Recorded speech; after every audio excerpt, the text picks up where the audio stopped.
It is raining in the deep of the evening, the kind of freezing, needling rain that pierces even the thickest leather, all the way down to the bone and the soul. But in the deep of this particular evening, there is a golden glow, nesting at the end of a cobblestone road like a living heart. A tavern, backed up against these old city walls and older hills. Warm, beckoning, and most importantly, dry. The smell swirling out of those round windows pull at anyone with a drop of life left in their veins. Rich meat turning above the banquet fire. Earthy ale and sharp spirits to carry pain far away. Sweet rose water and almond oil, promising company both beautiful and reasonably priced. A weathered sign swings on rusted iron hooks in the brooding wind. Years have stolen the pain from the wood, but even in the mist, the old sigil shines clear. A wax stump on the brass plate with a radiant white orb floating above it. The star and candle. Not exactly the grandest taverns in Honduras, but certainly not the seediest. A woman approaches the door, dragging one foot behind her through half-frozen puddles. She has come from a battle, here and there, near or far. It's all the same these days. She needs the kind of rest even a rich bed cannot provide. A mountain of a person. It's anyone's guess whether she's wearing armor or those great shapes beneath her cloak are only brute, powerful shoulders. Rain runs over the edge of the hood she wears over a hard, scar-slashed face. It hardly matters who she is, barbarian or hunter or something more. Tonight, she is only a traveler. Just one of the many to step through that door, shake off the wet and the gloom, and reach eagerly across the bar for the stuff of life. Wet, muddy, hungry humanity crowd every stool, armchair, and table. The din of the supper rush ebbs and flows like an ocean of appetite, while a valiant fiddle and drum duo tunes up near an enormous stone fireplace. The walls are all bare, but for early drunkards leaning against them. The owner never saw the purpose of decorating the place. Anything nice enough to lend an air of sophistication got itself stolen in short order. Heavy iron chandeliers, barnacled with centuries of melted wax, would do for the light. Trenchers of thick stale bread would do for the silverware. If you want something pretty to look at while you eat, you have your choice of the massive cracked, possibly even Khosra skull over the fire, or Ermla, the serving girl and barmaid and cook, whose cankers act up whenever it rains. The locals would advise sticking with the Khosra, but by the light of the angels can Ermla cook. She's the reason the star and candle has never once run short of coin. A scruffy boy slowly turns a marbled roast the size of a carriage wheel in the hearth as fat drips deliciously down into the wide pan of batter, ready to puff up into the next round of rustic puddings. The traveler's stomach makes its intentions known, but no one marks her. They have their own appetites to answer. Her rumbling gut is answered by a deep, earnest laugh, the kind of laugh only a truly satisfied belly can muster. "Come and sit, young lady," booms a merry and vigorous voice. "At my table, there is always room for one more." The traveler turns and finds the owner of that voice lounging comfortably at the head of a feast not even a king would turn down. Glistening mutton, boiled greens, bowls of buttered mushrooms and honey turnips, a steamed eel pie, and Ermla's glorious golden puddings. The man himself is no less luxurious. He sits in the only cushioned chair the star and candle can boast, with a high prounched back and faded velvets. His face is round and red and kind, not very young, but still hearty, with a well-trimmed silver-speckled beard. A sturdy shape to him that neither boasts of strength nor betrays weakness. And dancing, mirthful eyes the color of spring leaves. He gestures expansively at the food, and at the circle of empty chairs around his table. Empty, in a tavern so crowded no mortal could tell where the queue for ale ends and the queue for the privy begins. And yet, no one moves to take them, no one even comes near. Nor do they steal a single glance toward the meal there, ready to eat, while everyone else waits impatiently for earnest attentions. "I am not young," the traveler answers. Her voice is tired and rough, "nor much of a lady." "Nevertheless," the stranger beckons her. "Sit! Sit!" "I could not take food from your table, sir," she says, hesitating with her last shred of will.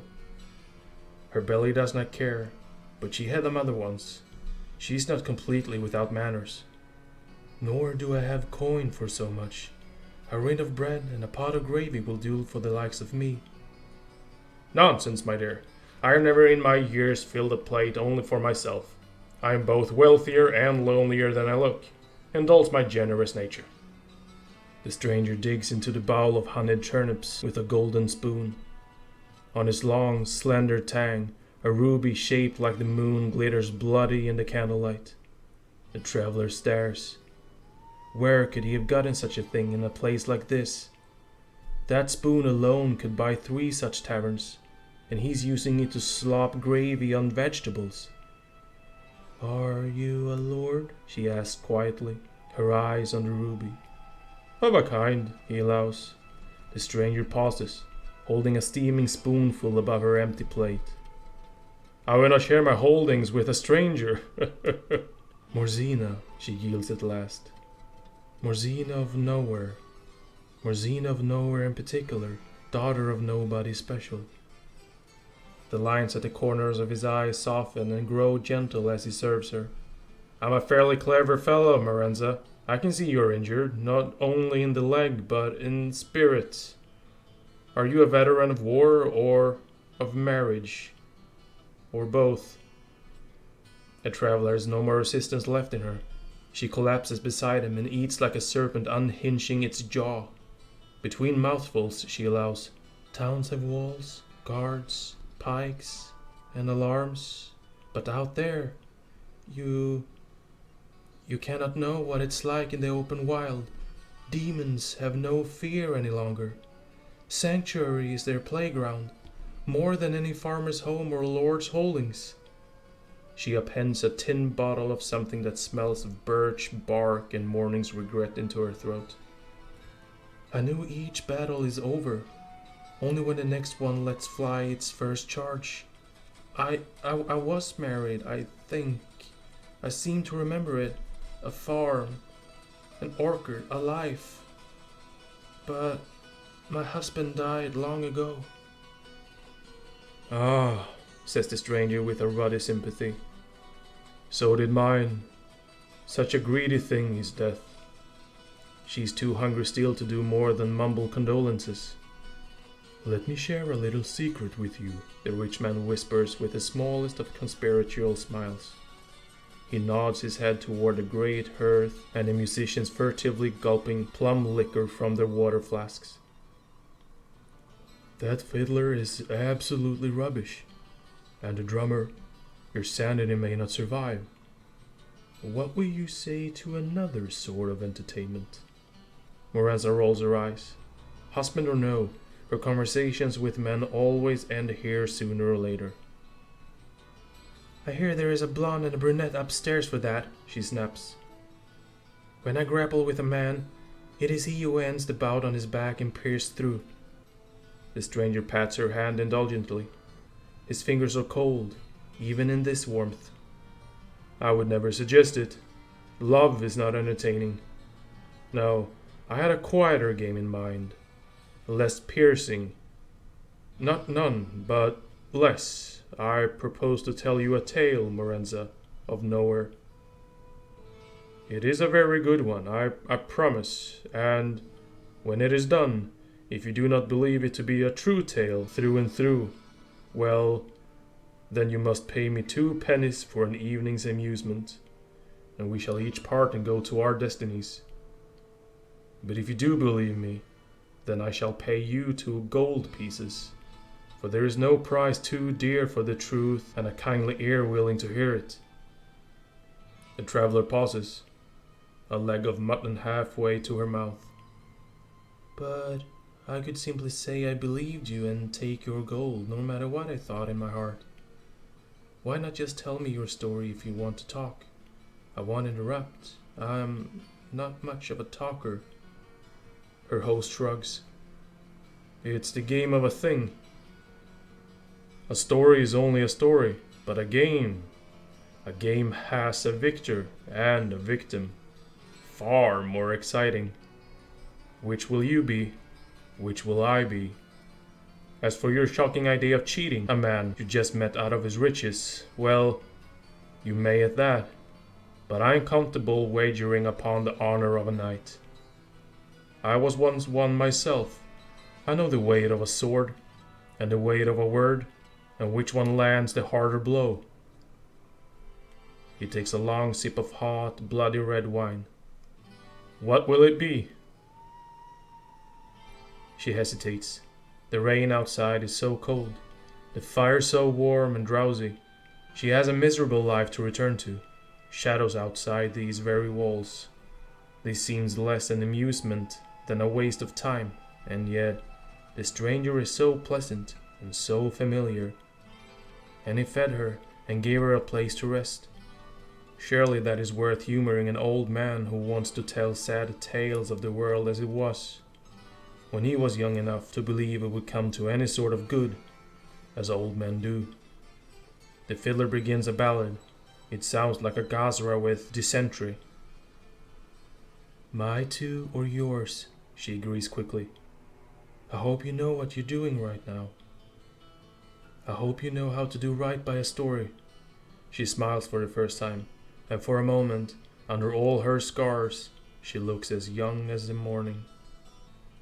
The hooded stranger fills her cup again. There is no one who knows that trick better than I, girl, he answers her gravely.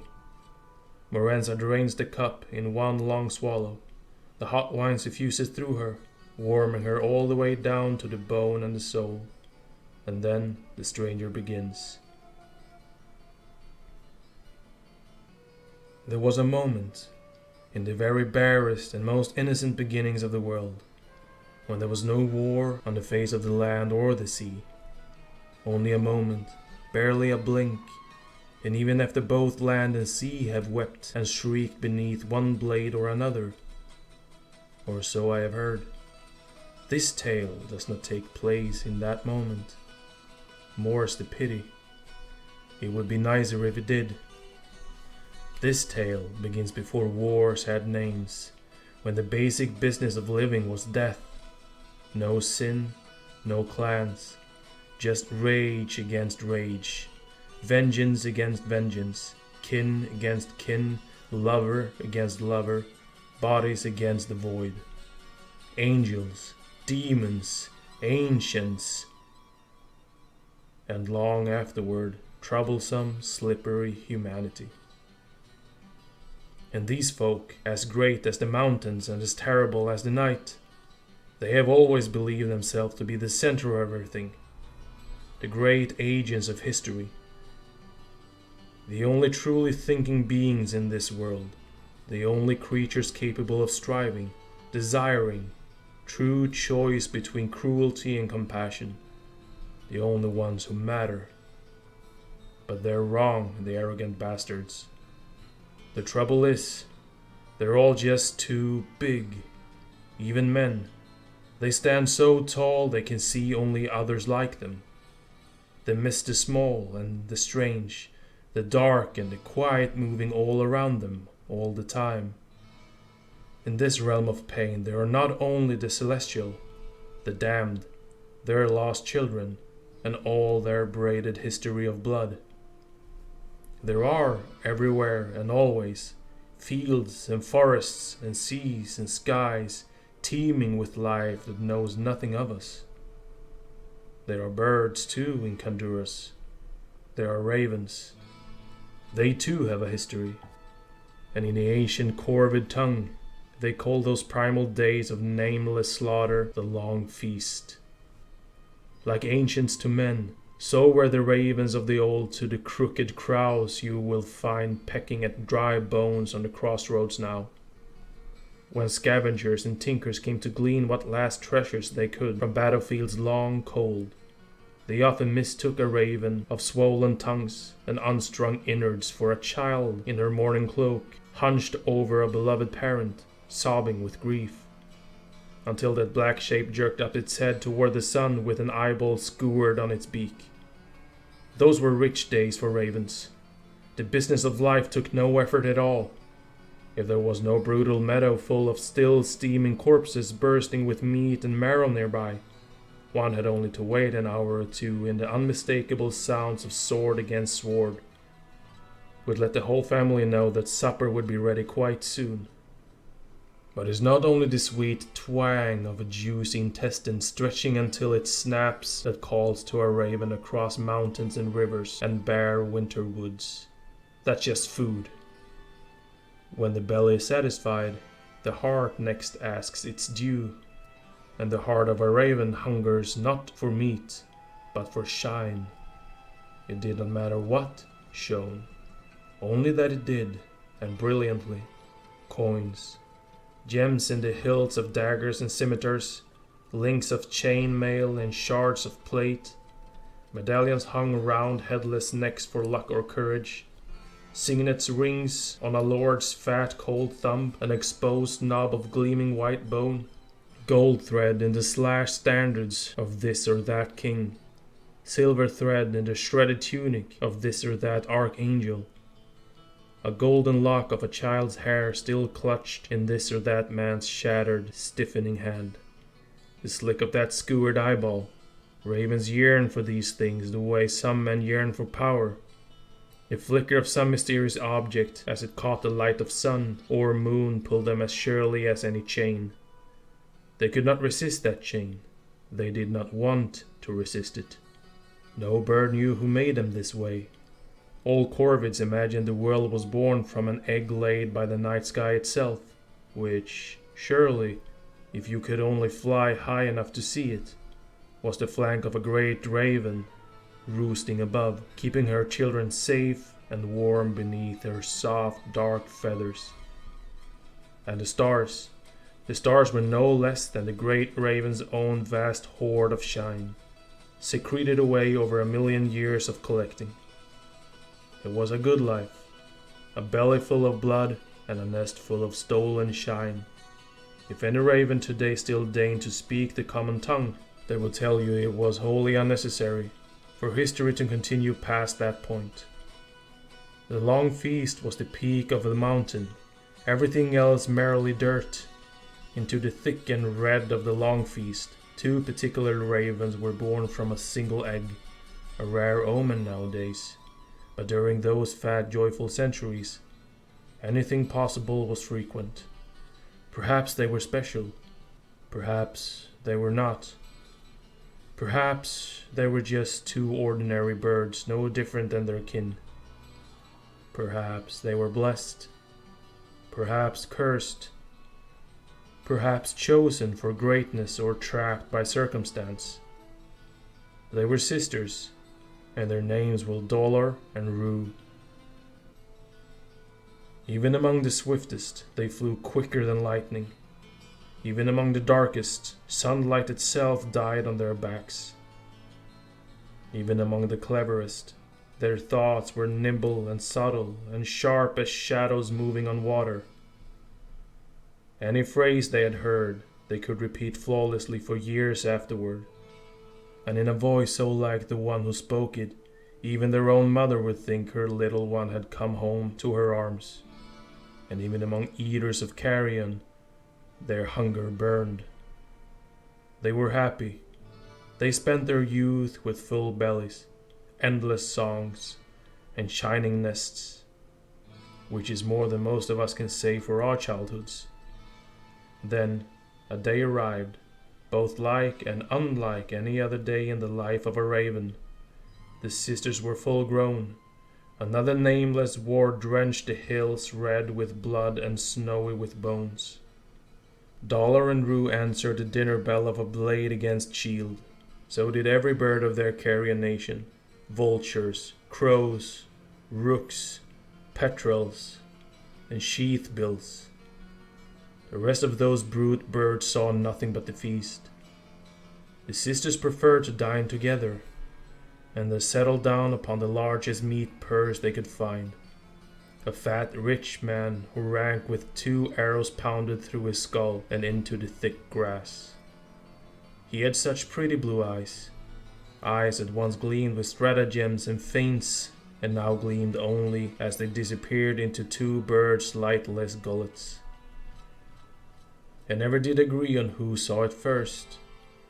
Dollar was pecking at the rib cage to free a patch to the sweet tender lungs and spiced heart.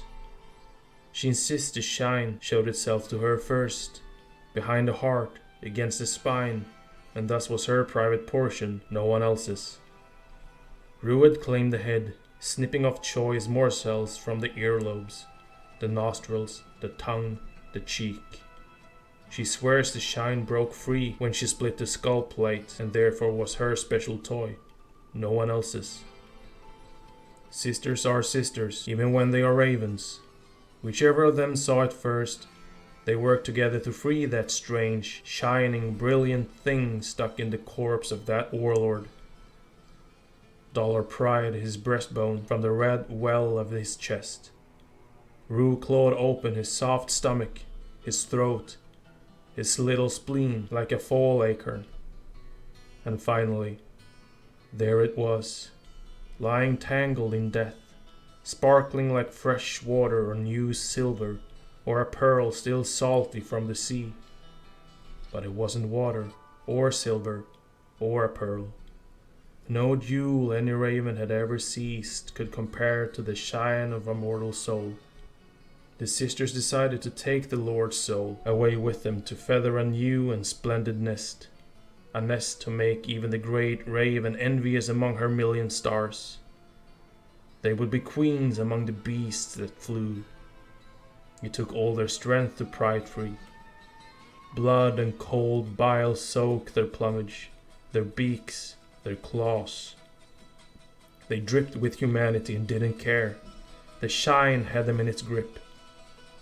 But as it came loose at long last and the birds tried to carry it off, they found they could not. It slipped through their talons. The Lord's soul fell back into the wet earth. It stood and looked around at the killing floor that was once a pleasant wood. It looked at the 2 black-eyed ravens sodden with its own blood, splattered with scraps of its brain and kidneys, staring at him with naked craving.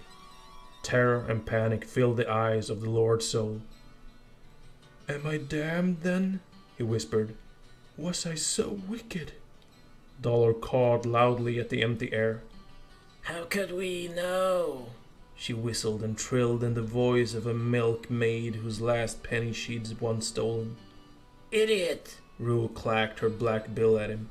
The Lord's soul flared with rage, and then it was gone. It didn't fade away. It didn't run for the river down below the rolling hills. It didn't burst in a flash of holy light or go up in a gout of hellfire. The shining soul stood in a marsh of blood and rain one moment, and the next, it did not. "No!" cawed Dolor. "Not fair!" agreed Rue. But in their hearts, a new passion burned every other desire to ash. The ravens took to the world with a terrible keenness. Before, they had feasted mindlessly on easy prey, like any other eater of cold war rot. Now, they hunted. Dollar and Rue barely tasted their particular favorite treats anymore. The pancreas hiding behind the viscera, like a little sugared nut. The larynx still tasting of battle cries and fury. The delicate underlobes of the brain like oysters in the shell of a skull. All they sought was the shine. The soul. Human souls. Poor, stupid, bumbling, lost human souls. Seemed unable to find their own way. The shine tangled in the muck of their carcasses. Stuck between the mortal realm and wherever it was that men went when their bodies failed them. It was hard, messy work. but a shine like this demanded nothing less. Dollar and Rue pecked away at cages of cartilage, motes of blood, walls of skin and sinew, all the way down to the bone and the soul. Each and every time, they knew this was the soul they could keep. This was the one that couldn't escape them, the shine they'd used to make their nest. Each and every time, the soul slipped past them, down a path they could neither follow nor see. And each and every time, the pitiful gleaming spirit looked at the Raven sisters with horror and loathing. Sometimes they tried to run. Sometimes they tried to fight. Sometimes they tried to bargain, offering their lands, their gold, their titles, even their own children, if the great bloody black birds would grant them one more second of life.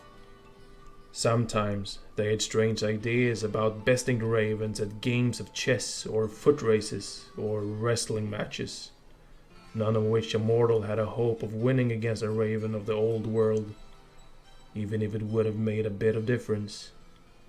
"Give us your shine!" screeched Rue in the voice of a rogue she'd once called a fool, while she stole the fingernails right off his hand. Yet another soul tried to swing a silvery, insubstantial fist through her breast. "Fool! We are only ravens," growled Dolor, as the shade of a tall and graceful lady fixed the blood-soaping bird with a fearful, defiant gaze. "You are not ours to ferry. Go bargain with a god or punch a demon if you wish. We have other things to do. Unless you want to be a nest." But the souls always vanished, some sooner, some later, some babbling with fear and madness, some with trembling dignity, some sick with revulsion at the final discovery that what came for men in their hour of need was not their dear departed Nan, nor the beautiful face of hope or justice, not even a dark nothing, but monstrous, towering beasts with black shears for mouths, wearing the guts of the new dead like war medals. But all of them always escaped, into some place, past some door, through some veil no raven could touch. Dollar and Rue learned and grew, and so did humans great and small. Ravens jeweled with arterial spray and crowned in ribbons of liver and lung were better than the alternative. Some mortals could pass through this world to the next on their own, but some got caught in the prison of their bodies, unable to go or stay, and these turned into their houses, their cattle, their allies, chasing them with a hunger almost as fierce as a raven's. The breed began placing polished coins near the bodies of their beloveds to lure the birds and draw their attention to this baron or that lady wife behind castle walls among all the throngs of dead and dying on the open fields. Dollar and Rue very much appreciated how easy these poor, silly, weeping fools made their work. But they were still birds of prey, born without pity, and pity is such a hard trick to learn from scratch that most men die before they can even begin. The sisters lived this way for a long time, much longer than ravens usually live anyway at all. They did not notice the centuries, or question why they should be exempt from the attentions of time. Ravens are supremely arrogant. If they lived forever, that was only as it should be. After many eras and ages, the long feast began its last course, though no creature at the supper table knew it had been served. And in a village whose names matter not at all, but was called in those days Dalibor, a boy was hard at the work of growing up, and though his name doesn't matter any more than that of his village, he was called Tylo. Tylo, son of Zos, a minor knight with the ancient, doddering tenant who on a good day could not even make moss grow. Tylo the sinister of Dalibor House to the tax collector, Tylo the fool to his father and his brothers. Tylo the little lord, who every cretinous child of the village, who punched him flat because he knew his thumb from a cow's teeth and they did not. He was the eldest, but never the favorite, the son and grandson and great-grandson of burly, barrel-chest fighting men, born with their height, their broadness, their strength, but the mind of a dreamer, a planner, and a friend to the small. When he was but 4, his father took him into the little courtyard of his little holdfast. A practice dummy stood among the straw bales, and the horses waited to be shod. It was a silly thing, really. Nothing but straw stuffed into stained linens, stuck on a stick and painted with 2 splotchy eyes and a ghastly dripping smile. Tylo's father commanded him to strike it down with his wooden practice sword. Pretend it is Lord Artald of Calamus, sitting on his throne of shit on the other side of the mountain. He is your most hated enemy, in this world and the next. Strike him down for your father's honor. Tylo blinked at the grinning scarecrow in confusion. He had never met this Lord Artald. Why should he hate someone he'd never seen in his life? Artald might have been nice. Nicer than his father, anyhow. A kindly uncle, with a library in his hall instead of an armory. Zos, father of Tylo, sighed with an exasperation that in 4 years had already become habit. Fine, you little idiot, he barked. Pretend it is Gelfred the blacksmith's rump-headed horse son. That talking gristle who kicks your shins in on the market day yet somehow has made more friends than you ever will. Tylo swung his sword at once. Without thinking, a terrible crashing blow. The head of the dummy flew off the straw blade and rolled across the courtyard. One of the old war horses snorted in the cold morning, lifted one hoof, smashed the dummy's face into hay, and began to nibble at it. Tylo burst into tears. That poor scarecrow. It hadn't done anything to him. And he decapitated it and fed it to a horse. It had a face and feelings, probably. And Tylo had murdered it. Anything with a face could be kind, could need love, could give it. Anything with a face was alive. Tylo felt sick and miserable. He turned to his father to make it better, to make the world soft and right again, to assure him it was only a straw and a serving girl's old apron. But the knight would not look at his son, not while the little goblin sniveled and cried over a badly made puppet in front of all his men, any more than he would allow a weakling like that to inherit his good name. Tylo understood in that moment that there was no place for a bookish boy with so much love in him he could not bear to hurt straw. Not here, not now, not in the world men like his father built. He grew strong, broad, and thick, not because he wished to, but because no other choice existed for him. Strong or dead, those were all the fates he could hope to touch. But Tylo did not find his true strength in scarecrows and swords. He found it in that single ancient dawdling tenant, a widower far too long in years to do anything much for himself. Tylo went down the dales to that hut of sodden board and begged to work at the old man's land for him. Yes, even with nothing but broken pride and a willing back to spend on it, to repair his house, bake his bread, carry his water from the well, to tend to his few animals, rebuild his crumbling stone walls, and rehang his stubborn door. Anything that needed lifting, carrying, pushing, pulling, bashing, kneading. The tenant's house became rather sweet and sturdy, with a fire always happy and a clean hearth. The old man's chickens gave 2 eggs each a day. His cow gave milk long past her best years, and when the king came to tour the holdfast, the finest of the royal war horses wandered off in the night and found the tenant's old plough, nag still short enough to the tooth to bear the splendid colt that followed 12 months later. Tylo the Lucky, he began to be called, though never by his father, who, through hard work and perseverance, forgot his own son's name and felt much lighter in the heart for it. But no matter how strong Tylo became, there was always one stronger, taller, wider, more furious and dull, more happy to hate lords they'd never seen, and most of them were his own brothers. And so Tylo began to suspect that perhaps there was a third choice: strong, dead, or very, very clever. For he was clever. When the old tenant finally died, his soul needed no help from bird or priest. Having been half unmoored from his broken body for years, Tylo performed his last feat of strength and service, burying him in the rocky ground that fought so hard to keep its carrots meager and its wheat threadbare. When it turned the last clod of soil onto the grave, Tylo became aware he was being watched. A man his own age leaned against the gnarly yew tree that overhung the hut.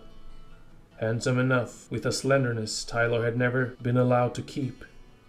But the youth bore the sort of overlarge crooked nose and heavy brows that somehow both prevented true beauty and turned a face from unobjectionable to unforgettable. "All that by yourself?" the young man said. "Aren't you a miracle?"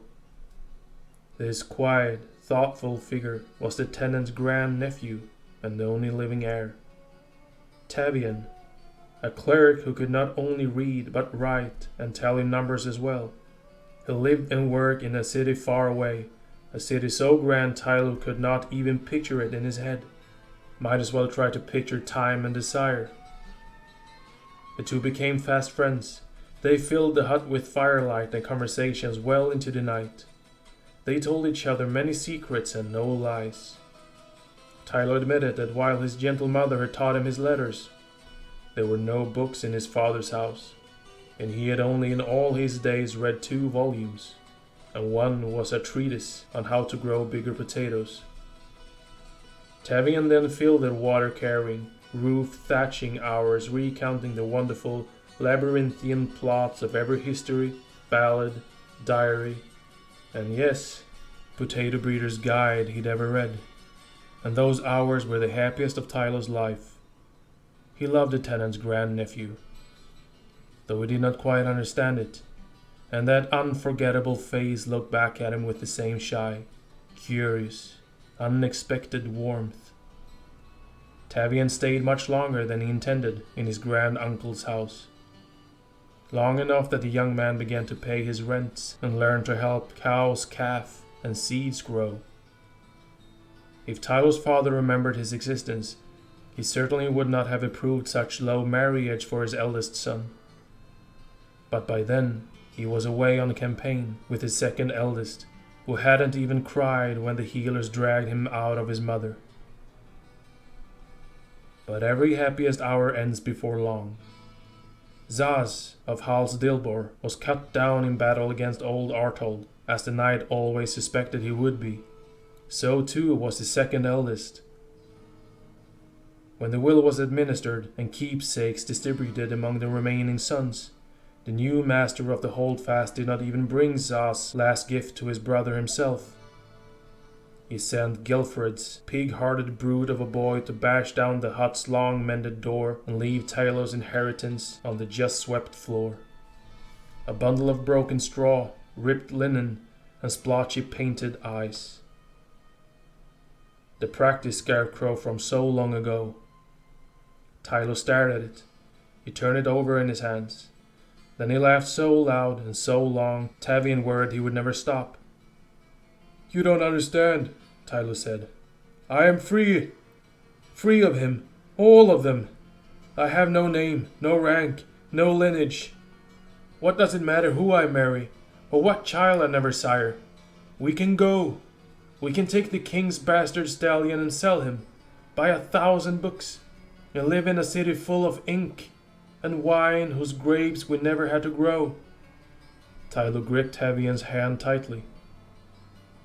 "You are my wealth, my holdfast, my lucky chicken who laid 2 eggs at once. You are my house now. And your face is our sigil. House us and house always. I am yours, if you'll have me, all the way down to the bone and the soul."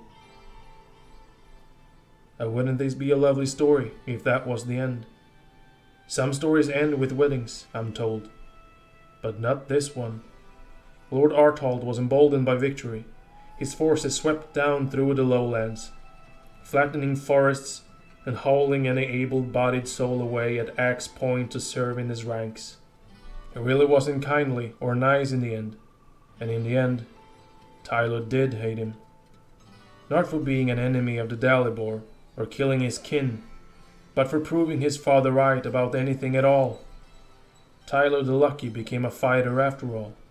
Unwilling, unhappy, unenthusiastic, but a fighter nonetheless. So was Tavian. Briefly, before Artald realized an educated man was much more useful in the strategies hent among the mages and monks than getting his riding hand hacked off in a half-frozen swamp. That hungry lord in velvet and silver seemed always to know precisely when his favorite tactician had finally set upon that very night to escape. But no one can be vigilant forever. And as soon as Artald let himself indulge in a little extra wine, a little extra meat, his broad-backed knight and his indentured mind slipped out of the command tents and into the safety of shadows in the wild. They saw the children on the edge of the camp, filthy, ragged, wounded, war orphans bound to serve their lord's cause. Tavian begged with his eyes, "Keep going, I cannot bear another day here." Tylo answered with his gaze, "Do not stop. Pity will be the end of us if we let it." They went straight to the poor beasts and cut their bonds, a boy and a girl, barely older than Tylo had been on that terrible day with the grinning scarecrow in the courtyard. So terrified and hungry they couldn't find the spit to speak, but clung to the kind men as they carried them out of camp and into the mountains. To them, anyone who didn't put a new bruise next to the others was all the kindness in the world. Aelin and Frix, fear had struck their family names from memory, seized in a raid and passed from camp to camp. Little fingers are useful in so many tasks. Aelin mended tunics, Frix fletched arrows, both remembering less and less that once such chores had only been games with dolls and wooden soldiers. Most days whoever beat them assumed someone else had fed them. Most days, she or he or both tried to die off the edge of the ravine or point of a knife and failed. "Well, that is all over now," said Tylo, when the little gang was well past catching, safe among the great moonless trees and boulders higher than cathedrals. "I cannot promise much, but I can promise that." And thus, before they even crossed out of Calamus territory, Tylo and Tavian were a family who knew well how to build a little nameless sodden board hut, capture a wild calf or boil it, and tame it beside whatever game birds the open meadows yielded up. Plant seed, trade at markets, and fill the nights with something other than darkness. Laughter and stories and songs and candlelight. And wonder that the world might make room for such a perfect little life inside its grief. Aelin was determined to be a knight like her father, but a knight for goodness and love, to protect and not to harm. Frix showed a fearsome talent for numbers even Tavian could scarcely believe. They lived and grew. Tylo and Tavian and their children lived that way for a long while, and in certain lights, at certain times of day, when the breeze smelled for a fleeting moment of apples rather than severed bowels and burning bones.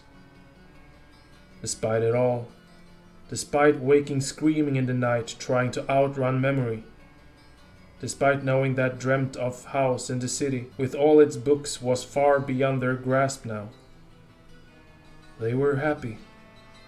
Tylo the Lucky returned from the hunt that day with 2 partridges on his belt, proud to be bringing home such a feast. Missing his babies, missing his beloved. Spring mist cold and clammy on the back of his neck. But the raiding party had already come and gone, It didn't matter whose sigil they bore. Tylo didn't know, and never would. All he saw was his sweet little cottage, barely standing, fire and axes and a merriment of the sort that men like his father and brothers loved to make. Tavian lay by the hearth, slumped over Aelin and Fricks. At first, Tylo thought of all them struck through the back with great blades thicker than the baby's arms, pierced straight through their dear, fragile hearts, all the way down to the bone and the soul. But after a long, long while, Tavian moved in the ember light. When he stood, his chest looked like his own heart had been hacked out. But it was not his blood, it was Aelin and Fricks's, dark and thick and still steaming, still hot. Tylo saw and heard nothing more. When he came to himself again, it was deep night. Tavian was gone, and he suspected not all the destruction of their perfect little house was the work of the raiders. Certainly those brutal marauders had not been the ones to leave 2 gleaming, polished coins beside the ruination of his family, shining in the weak light of the few last embers amid the darkness. Certainly they were not the ones crushed between the children's beds, waiting, seething, hunting. That was him, or at least what he had become. A beast of grief, blind without memory. They came just before dawn, 2 enormous shapes in the shattered doorframe, inhuman, unreal, black turned blacker with old blood. Look, sister, cawed one, jerking her razor beak toward Tylo's cold, glass-eyed children. One for each of us. Tylo the Lucky stood with utter calm, strode across the ruined floor of his life, raised his old war sword, and sliced the ravens' heads off their ancient bodies in one awful blow. The knight woke before the first light. He broke the ice off his wash basin and made himself presentable. He left his little hut. And went out to the barn where they kept their chickens and one pheasant with his brilliant tail, warm and dry from the many snows of the country. Aelin had loved that bird. Whenever he dropped a tail feather, she wore it in her hair all day, pretending to be a high-born lady. He opened the gate and sat on the still frozen ground before the massive silver cage. "Bring them back," he said quietly. Dollar and Rue, perfectly whole and healthy, hissed at him out of their inky gullets. "Where did you get this cage?" Dollar screeched. "You are a poor man. Anyone can see it. You have no business with so much shine." "My beloved has read every book worth reading. He taught me to summon what I need. Do not try to pick the lock. It is well made." Tylo ran his hands along his sword, which lay balanced across his knees. Where had Tavian gone? Why would he run from Tylo now, after all this? But he would return. Oh, of course he would. "Bring them back," he repeated. "Idiot," barked Rue. "We can't." "You are death. Bring them back, or I will take your heads again, and again, and again, every morning and night. As long as it takes, bring them back." "We are not death. We only help men on their way to death. We are ravens, birds. We come for the shine. We have no power to bring anyone back. We do not even know where they go," Dollar insisted, bristling every feather in rage. "No one can find them, not ever." "You are death. If you're not, you would not have heads on your shoulders right now. You're resurrected with the dawn. No other bird can do this." Rue spread her great wings. "The world is a strange place. I cannot explain it any more than you can explain your toenails growing after you cut them. We cannot do what you ask." Tylo ran his fingers along the hilt of his sword. "This isn't right. or fair. My children suffered enough for 50 lifetimes. They did not deserve this end. You are right. I cannot explain everything in this world. I do not know much, but I am very clever, and I can keep you here as long as I like. Those whose soul you would have carried will not move on. People will suffer until you do right by me and make my family whole again. I can wait. They cannot. So, you will pay your family's ransom through evil, by cursing others to suffer? The Lord gripped the cage with her talons. It's not that I care, it's just that I'm curious. Tylo shrugged. He didn't care. Not anymore. Bring them back, he said evenly, and there will be no suffering at all. If a curse settles upon this land, it is you who sent it, not I. He paused. Stop being so stubborn. No matter how many of you think you have found the perfect scheme to catch us, it will always fail because we have no power over life and death, Rue spat. We are only the messengers, fool! All right, Tyler relented at last. Then he stood calmly, strode across the chicken pen, opened one side of the beautiful cage, lifted his old war sword, and sliced their heads off again. And so, every morning, Tylo the Lucky went to feed his birds, said 3 simple words, listened to the worst words any raven nose hurled down upon him, and cut their heads off once more before returning to boil the eggs he'd collected for breakfast. Bring them back. All the while, nameless wars curdled, even in victory, even in triumph. Those whose soul could go forth and find their way to whatever followed life in this vale of blood alone did. The rest, their spirits tangled in their bodies like fish in a net of sinew, dragged that flesh behind them, into the villages, into castles, into citadels, unseeing, unfeeling, unyielding, hungry for life, hungry for heat, and every drop of their congealed blood, every sliver of bone, every rotting organ in unending, individual, shrieking pain. After a time, Tavian did return, with hollow, uncertain eyes and a flinch in his footsteps. I did not speak of it. They couldn't. The words to make all things right again had spilled away into the hungry earth. Just the same as that easy city wine they'd never drunk together. Just the same as the blood of their sweet babies, buried now above the river where they could see the light on the water. He could have let them go then. Tylo knew that. He knew that summoning them and imprisoning them might be forgivable. In a certain light, with a certain understanding of pain, he also knew Tavian would think it a dreadful sin. Because it was. It simply was. There was no logic that could make Tylo a good man again. Not if he kept the ravens now, with his beloved returned to him and life churning on everywhere. But Tylo couldn't let the idea go that it could happen. That they would, finally, someday, in the end, relent and Aelin and Fricks would come through the old wooden door full of laughter and pheasant feathers and flapping silverfish on a line, fish from the river that flowed past their graves. So he simply asked Tavian to let him look after the animals and save his strength for better things. Leave the silly old barn alone. It's about to fall to pieces anyhow. Let only one of us risk falling rafter to the spine.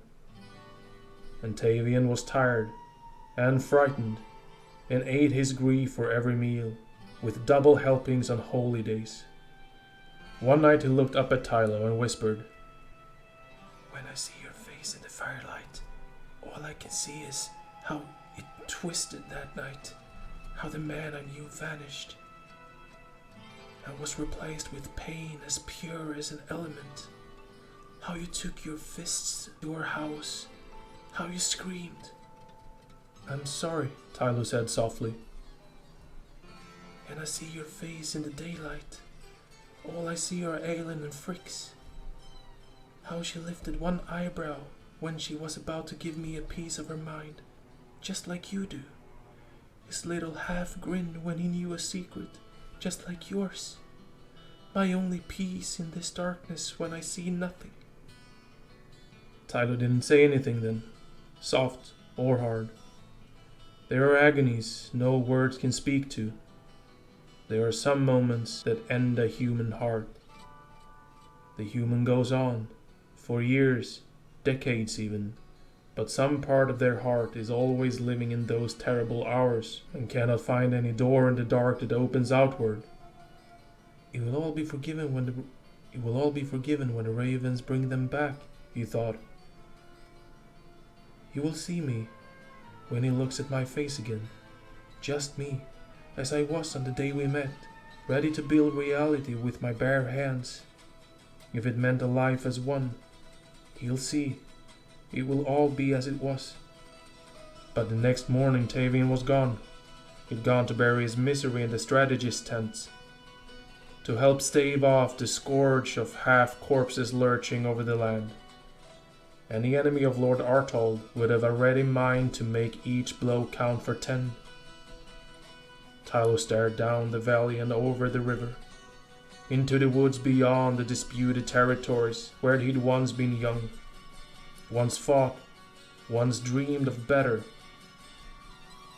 He stared for a long time, letting the spring rain drench him, down the bone and the soul.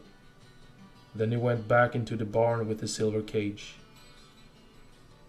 Bring them back. And in this manner he grew old.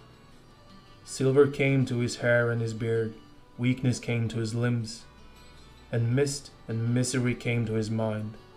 But still each morning he did the most terrible business of his farm, and ravens' heads rolled through the dawns. Between milking the cows and checking the cider barrels, he began to talk to the ravens before the inevitable deed. Their talk stretched longer and longer as the seasons came and went. Longest in the autumn, death's natural season. Dollar and Rue came to know him, and he came to know them. Perhaps, Dollar suggested to her sister in the late, endless hours before morning, if he comes to like us well enough, he will just free us. Rue nuzzled her sister with her dark head. Idiot, she said fondly, and no matter what they spoke of, what secrets were shared between the three, the conversation always ended with a terrible blow and a spray of red on the earth. After some years, Tylo added another word to his daily prayer, and then 3 more. Bring them back, Aelin, Fricks, Tavian, please, I'm so sorry. And then it came to pass that one morning, when all the old hens still slept, Tylo's dark, hunched shape shuffled out from his hut, into the pen past that elderly grandson of that splendid pheasant Aelin had loved so. The old bird had dropped a long, fiery-colored tail feather. Tylo plucked it from the grey earth and put it in his hair. The ravens looked at him from behind their silver prison with resignation. Just do it and get it over with. I have no patience with dread today, Dollar sighed. Rue fixed her lovely onyx eyes on the old man as he opened the door. Please believe me, she whispered. We cannot do this even if we wanted to. Tylo thought he was too old for tears, that they had all dried up long ago, like rain on the sand. But he wept as he lifted his war sword for the 10,000th time. The effort was terrible, his joints howled, and his breath scraped his chest bare as it left him. The sword swung high above his head, high enough to catch the sun and shine like hope, like the possibility of change. And standing thus, in the frigid light, Tylo's heart shuddered and stopped. His body sank slowly to the dusty, hen-scratched ground.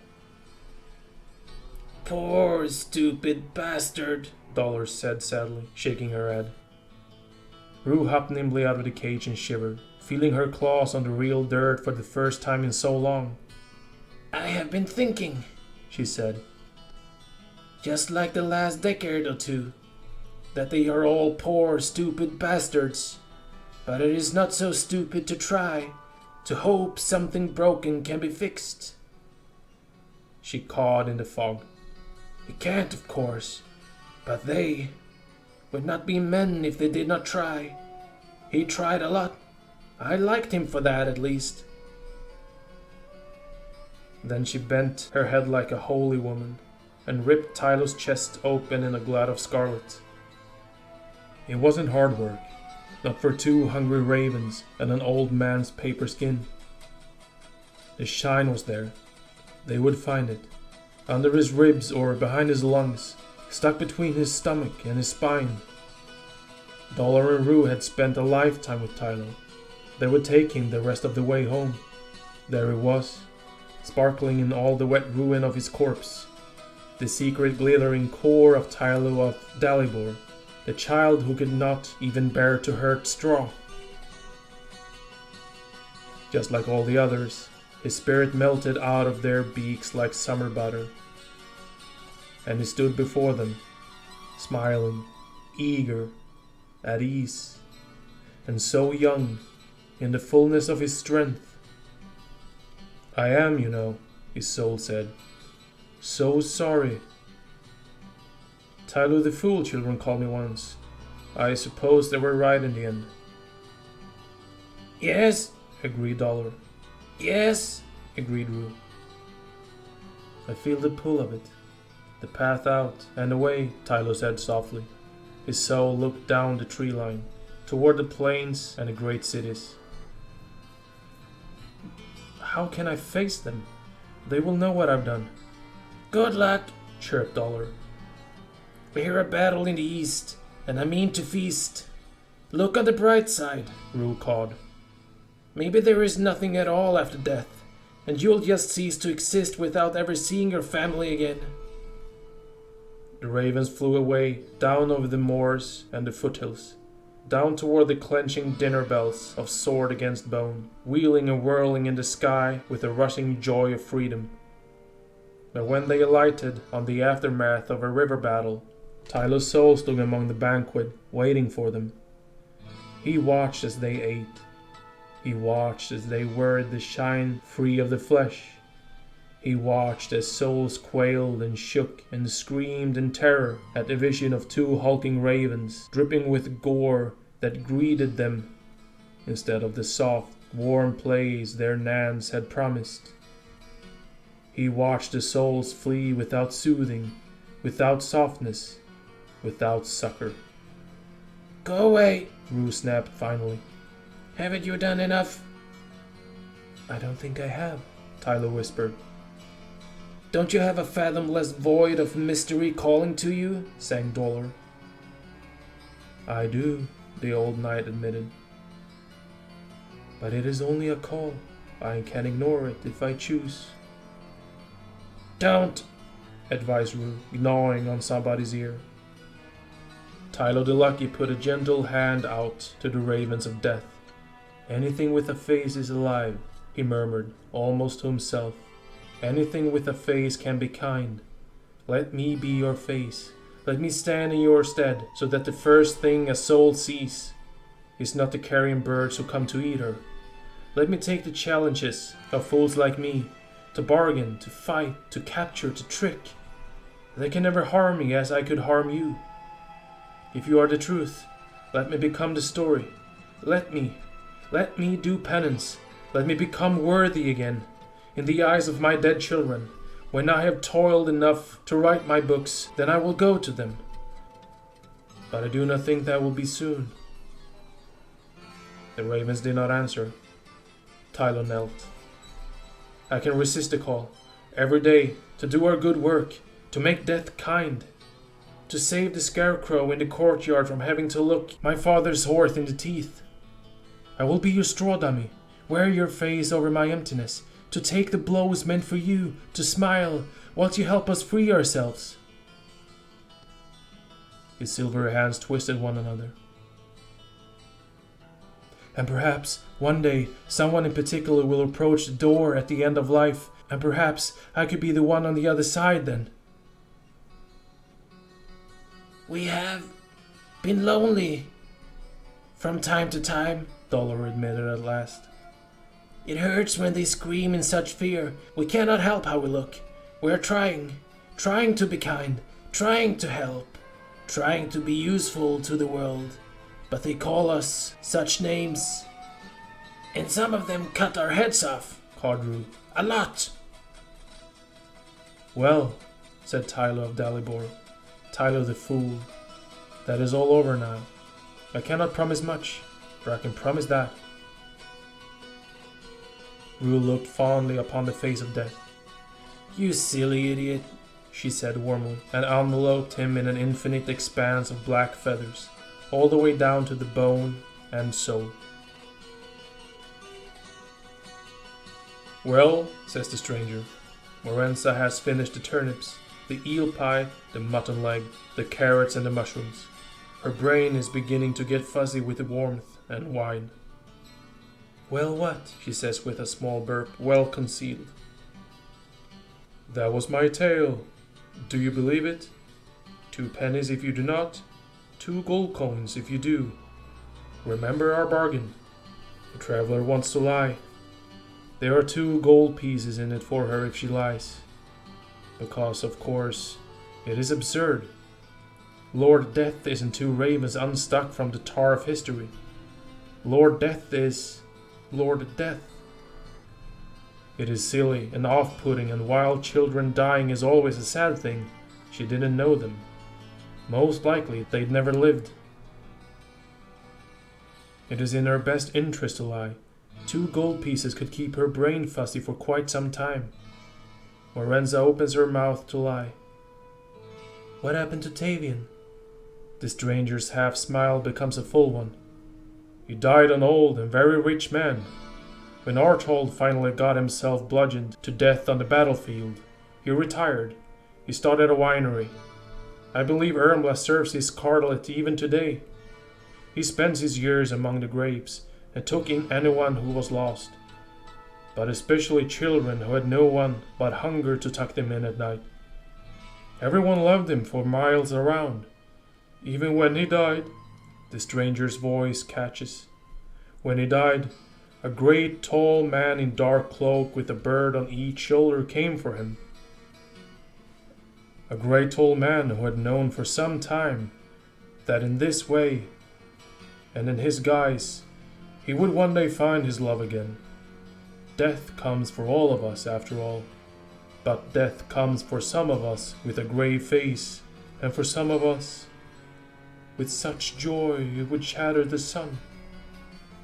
Lord Death held his beloved's face in his hands and kissed him all over his funny old forehead with terribly cold lips, and told him everything, all of it, from the cage up to that very moment. All the souls he had seen, all the stories he had learned, more stories from more souls than any vault of books could contain. All that by yourself, coughs Tavian as the light in him dims. Aren't you a miracle? Do you forgive me? What in the world are you on about? Of course I forgive you. Being 90 years old is a wonderful cure for the disease of judging others. We all tried.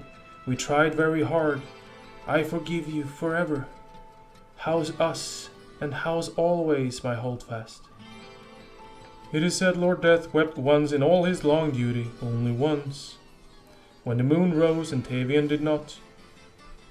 The stranger pats her hand and pushes her to finish the last bites of stew-soaked bread. His face catches her, something in the laugh lines on ruddy cheeks, the angle of his beard, and the way he sits so comfortably in that broken throne of a chair. He has been kind to her. He has fed her and given her a place to sit when there was none. No, she tells the truth at last. I do not believe it. It's only a story. The kind of drunkards always tell in taverns. Ridiculous, impossible, a little blasphemous, but entertaining enough. You are an excellent storyteller. She hands him 2 tarnished pennies. The stranger smiles sadly, pocketing them. This will be much harder then. He passes 2 new minted coins across the beaten table toward her. They have been new. They shine so. Although you do not believe me, take my gold coins anyway. You need them more than I. Moranza stares at them. The firelight on their surfaces dances. I walked so far, she whispers. She cannot seem to swallow suddenly. From the battlefield. Everyone else was killed. I came so far, all the way to the town, all the way here. Yes, the stranger says. But no, not really. Not in the end. I don't believe you. You will. And then the 4 of us will all take a long walk together, along whatever route brings you joy and memories, all the way out of the world.